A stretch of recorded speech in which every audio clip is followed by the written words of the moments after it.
What's up, guys? It's Rain City MMA, your boy Bryson with. Joey. And today we're doing the recap of UFC 318, Holloway versus Poirier, and it was a good one. So starting it off, we're recapping Carly Giudice versus Cagliari.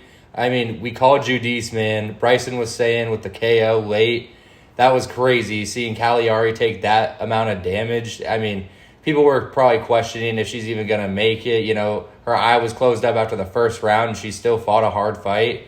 But I love Giudice, man. Let's go. What do you got to say, Bryson? Yeah, I think Giudice was clearly the side here. She killed it, per usual. Her hands are on a different level in this women's division. And now that's 5 finishes, 5 wins for her. Yeah, she's still young in her career at 5-2, but you're going to have to start giving her someone ranked. And Cagliari, she was tough as hell. She looked better on the feet, even though she was getting whooped. I mean, she hit her with some decent shots here and there, but couldn't get the wrestling going. So that's a good win for Giudice, and 1-1. The next one we're recapping is Bruno Ferreira versus Jackson McVeigh. And wow, man, Ferreira's the real deal. This guy got the jiu-jitsu in his bag and has the power. I mean, he's a terrifying prospect at middleweight. That armbar was nasty. And when McVeigh was trying to move to get out, he thought he adjusted, and then Ferreira's like, okay, you want to adjust? I'll just tear your arm off. What'd you think of it? Yeah, man, he's a beast, man. They don't call him the Hulk for no reason. I mean, when McVeigh was trying to get out and Ferreira just pulled it out from under him, I swear I saw like his shoulder and stuff in his arm start popping out. It was crazy. It looked like one of those Thailand fighters who didn't tap early enough. But no, great win for Ferreira. I know a lot of people thought the KO was live, so did I, because he has so much power in his hands. But the fact that he pulled out an armbar like that, man, you just got to give him all the credit in the world. Yeah, we did call round 1 too, guys, so if you cashed out on that one. Next recap we got is Ryan Spann versus Brzeski. I mean, Brzeski was coming out there, man, and he looked like he was trying to hold his own for a little bit, but once he got on the ground, everybody knew he wasn't getting up. It looked real bad. He looked like a fish out of water on the ground, and Spann all the way, baby. Yeah, I thought it was pretty clear Spann was going to win. I mean, I just thought you shouldn't have bet on it, but Spann ended up smoking him. Fortis MMA again. Once again, guys, that gym out in Texas, they're so underrated. I mean, Spann isn't their greatest prospect they have on there at all, but they got some good guys coming out of that gym. Jacoby Smith, Brandon Moreno still trains with him. But, good win from Ryan Spann. We'll see what's next for him at heavyweight. This Brzeski, he's probably out of here and cut. Just guys on the prelims is Jimmy the Brute Crute and Prachnio. Crute looked amazing. He came out swinging at first, but then went to his wrestling, stuck with his game plan. I had a bet with him with round 1 at plus 250. I was kind of having a heart attack there at the end, was thinking he wasn't going to get the sub, but again, we saw a really good armbar. His jiu-jitsu's on another level at light heavyweight, and hopefully Crute's back on track. He's still young, coming back out of retirement. Prachnio, he's probably another guy who's getting cut. I'm not trying to hate on these Polish guys, Brzeski and Prachnio, but I'm just saying that these guys are not on the level. They need to go train with Jan, clearly. What do you think? Yeah, I think that's a pretty great representation of what these Polish guys need to do. They need to start training with Jan, really put those hands together and work on their takedown defense. Honestly, at the end of the day, is what it comes down to. But we called Crute sub, and Bryson got that round 1. So we were hyped. Let's go, Crute. So the next fight we're recapping is Islam Dulatov versus Adam Fugit. I mean, we've been watching Islam Dulatov, since the Contender Series. I heard he's a Versace model, but he sure knows how to make it ugly in the octagon. What do you think about this one, Bryson? Yeah, Dulatov looked great. Yeah, the finish came a little late, so if you were a first-round bettor, you were a little nervous. But Fugit's no joke. He's fought some good guys like Michael Morales, a couple others. He got a few wins in the UFC, but a good first win for Dulatov. He got a bright future at welterweight. Let's just not rush him. I don't like when we rush these fighters into automatic they get fraud checked, as people like to say, or a good ranking opponent. So let's be calm with Dulatov and keep at it. We got that one right, too. Next one is Gautier versus Robert Valentine. Once again, we told y'all Gautier was going to get him out of there by knockout. For a minus 550 favorite, that was actually, he fought like he was minus 25.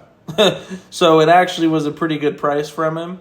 And sure enough, he's patient, lands at a ridiculous rate. This guy's accuracy is off the charts. Yes, he's not fighting elite competition, but Gautier's the real deal. 6'4", 81-inch reach, and I think he's 24, 23 years old. This guy's going to be a problem for a while. What do you think? No, man. Gautier, he has crazy potential, and especially him being so young. I love the output and the volume. I like how patient he is and his fight IQ at such a young age. Even though he isn't fighting, the most high-level comp, I think that will translate. And a lot of these fighters fight low-level comp, kind of just go out there, throw crazy shots, and trying to land, the 50K knockout power, win the 50K bonus and stuff. But Gautier is really patient, and I really liked that fight. Quick KO, and yeah, he did fight like a minus 2,500 favorite. Yeah, shout out to Gautier. He did get that 50. Next recap, we got Francisco Prado versus Nikolai Vernatenikov. I said this fight was risky at the start. I voted Prado, so I got that one wrong. But I knew this was going to be a dogfight either way. I didn't think it was going to go to decision. I thought someone would have found the finish in the third round maybe. But unfortunately, nothing hit on this for me. What do you think about this one, Bryson? Yeah, we said don't bet on this fight. It was our first one getting wrong. We both picked Prado, but it just was not guys, why was this above, Judice, Gautier, Dulatov, you name it? This should have been the opener of the card. These are two low-level guys. Prado now 1-4 in the UFC. Nikolai 1-2. We're talking the lowest level of MMA you could have had, and this was two fights before the last prelim. That's embarrassing. Dana White and them need to do better on how they organize the card. But I guess good win by Nikolai. It was a split. Just a horrible fight. This is when you guys should have took your bathroom break. Next one, we had the native Brendan Allen versus Marvin Vettori. This is the one me and Joey were split on. I had Allen. He had Vettori. I was right, but I didn't even have Allen on anything, so it really didn't matter. But we did pick him, or I picked him. Allen looked great out there. His last two, fighting Imavov Hernandez, coming in facing a striker like Vettori, his striking looked massively improved. Also got some pop to his shots now. Sheesh. Vettori came out and said he broke his nose real early in that fight. The commentators were pointing that out too. Even when he tried to wrestle, Vettori still got that good takedown defense. He popped up quick every time. He was tough as hell, though. You can't take away that from Vettori. It was a great fight, arguably fight of the night.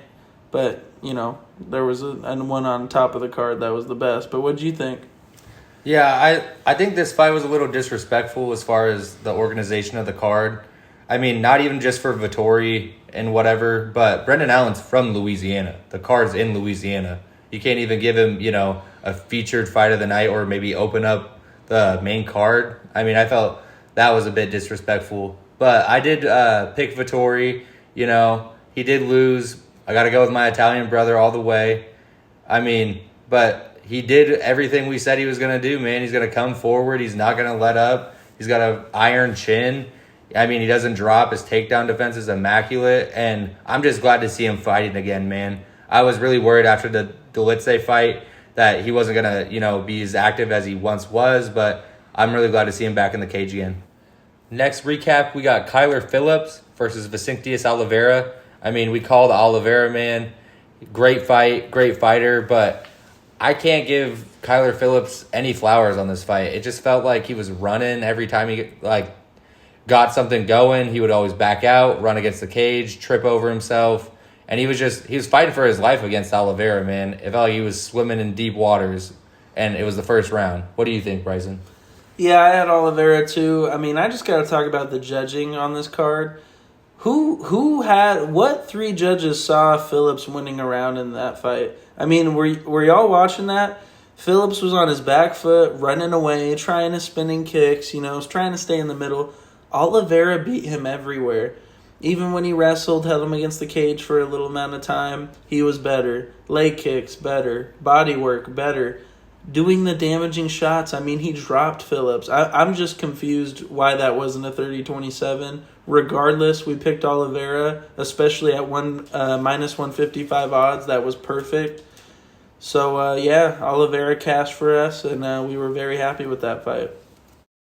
The first one we got on the main card was Michael Johnson, the Unk, versus Zellhuber, and man, did he take him to school. Johnson came in, knocked him down, just looked way better. That was embarrassing from Zellhuber. Not to mention, Johnson, biggest underdog on the card. Zellhuber was the biggest favorite. And, Johnson cashes in. I was wrong. I said, Zellhuber has a pick. I said don't bet on it, but I also said if you're going to bet Johnson by KO. But, man, he turned back the clock with that one. That was impressive. What'd you think? Yeah, I mean, I picked Zellhuber too, man, but Michael Johnson, I had to have him by KO or sub or won't go distance. I didn't think, the 39-year-old Unk was going to make it all 15, but he really did. He proved me wrong, and he proved a lot of the world wrong. And like Bryson said, biggest underdog on the card. I know someone went up right before the live odds, put 100 on him, and they're probably feeling real happy right now. Next fight we're recapping is Dan Ige versus Patricio Pitbull. I bet on Pitbull's first fight. I didn't bet on him this fight. I really thought Dan Ige won that fight, man. And like Bryson said, there's something to be said about the judging, especially on pay-per-views. I mean, this was ridiculous from my point of view. I don't know if we were watching the same fight, but I really think Dan Ige won that thick and through. I don't think Pitbull did enough to get the win. What do you think? Yeah, well, one thing is Pitbull should never see himself on a main card again. It's actually disgusting at this point. This man, I think, is 37 years old, 37 and 8. And, like Joey said, I thought Ige actually won by a split. When I heard unanimous for Pitbull, I wanted to throw up in my mouth. This guy's so unentertaining. I mean, he's a little shit, too. I don't know. There's something about his attitude and the way him and his team walk around. I just don't like it. There's something about him. And I'll be fading him his next fight. I guarantee Pitbull, this is the good thing, I guess, with him winning, is his next fight's only going to be tougher. The next one we have was the featured fight of the night, Kevin Holland versus Rodriguez. I'd like to apologize, guys. Our parlay had Holland in it for you, and he came up short. Still has the lowest fight IQ in the game. I mean, I love Kevin Holland, but man, does he make some dumb decisions at times. And you know what? It's crazy because I can see a world where he won that, maybe the first and third, but all three judges had Rodriguez. It was unfortunate. Holland came in the third round, too little, too late. D-Rod, man, cashed in at plus 425. I'll give you guys credit if you betted on that. But it was a tough one. Holland looked a little slow. Looked like it was the weight cut or something. Maybe he was sick during the camp. But it was sad. But good win on D-Rod. What'd you think? I mean, man, I had Holland too, and I also hedged my bet a little bit and had not go distance. With how many times each of those guys were knocked down and how aggressive the fight was, I mean, I could have saw it not going the distance, so that was kind of unfortunate. Good win for D-Rod, but I really think Holland's fight IQ is, insane. He wins one fight, it looks like he should be a minus 3,000 favorite. And then he goes into a next fight as a minus, 500, 450 favorite, and he fights like he's a minus 200. So, I mean, you just don't know what to expect from this guy. We're sorry about the Kevin Holland experience, but good win for D-Rod at the end of the day. All right, guys, next fight we're recapping is the co-main event of the evening. We picked Kopylov, or at least I did. Costa, he was tweaking off something at the press conference. His leg was shaking. He was talking like this, and it was like, dude, what's going on with you? I think he did that for more of a charade than anything, to try to throw, bettors or just people off in general. But at the end of the day, I don't know how two judges saw it 30-27 and then a 29-28 for Vettori Allen. So that's kind of my take on the judging. I just don't see where it came from. I don't think Kopylov looked the same. You know, he normally throws crazy volume, and he's very good at leg kicks, incorporates a bunch of different styles. But we just didn't see that on Saturday night. What do you think, Bryson? Yeah, Costa won, but one thing I need to stop people right here, and this is a narrative I'm seeing from the commentators and already online, the UFC posted, Vintage Costa. Are you kidding me? Vintage Costa finished Romero and fought Izzy, Whitaker, all these guys. Don't come with Vintage Costa here. He clearly lost the third round, gassed out like he usually does. Yes, he won the fight. I'm not taking that away. I thought Costa won pretty clearly. But like Joey's saying, 30-27, one judge had Kopylov win in the third.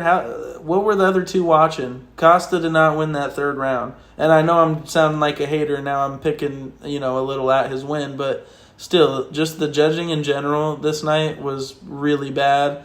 But yes, Costa won, cashed in as a dog. I mean, guys, we had 4 dogs win out of a 5 main card. That's ridiculous. Next, we had the retirement fight of Dustin in the main event for the BMF belt, Max Dustin. It was a heartbreaking one regardless of what you think. Max came out, looked dominant like I thought. Joey picked Poirier here. I went with the boy Max, and I was happy Max won. But, man, the class Max showed, guys, after he won, he did his quick call out and then said, this isn't my night. I was 0-2 against Poirier, and this man let me fight for the trilogy to get a win back. And he said, you know what, let me get out of here. This is his night. We were tearing up, guys. It was special because at the end of the day, DP's one of our guys. But phenomenal performance from Max. He's looking at a big fight here with Charles, Ilya, maybe Paddy, Arman. He's fighting someone where it's either for the belt or I need one more fight and I'm fighting for the belt. What'd you think? I mean, man, it was a bittersweet feeling, just like Dustin said. But I'm so glad the way it ended. If someone got finished either way, I did root for Dustin. I picked Dustin. But, if Dustin or Max got finished in that fight, that's like one of those fights where half your heart is pulling one way and the other is pulling the next. So, man, beautiful fight. Like, honestly, so great. I love Max. I love the volume he throws. I'm never fading him again. But, on someone's retirement fight in their hometown, you got to just at least throw, $10, $15 just on him straight up. Because, Dustin has fought the best of the best. But on his retirement fight, you kind of got to think, where is his head at going in to the octagon? And Max has already said, he's like, I got a couple years left in the tank. I'm not going nowhere, baby. The Bus Express is here. Yeah, shout out the crowd, too. The crowd was phenomenal that night. You heard them roaring, especially the last few seconds, and just the whole fight. The moment where Poirier dropped him and had the guillotine, I know we all were freaking out there, but great main event. Shout out Max, shout out Dustin, the legend. Sad night, but great night. All right, guys. From Rain City MMA, it's been real. We're sorry about the parlay we gave you guys.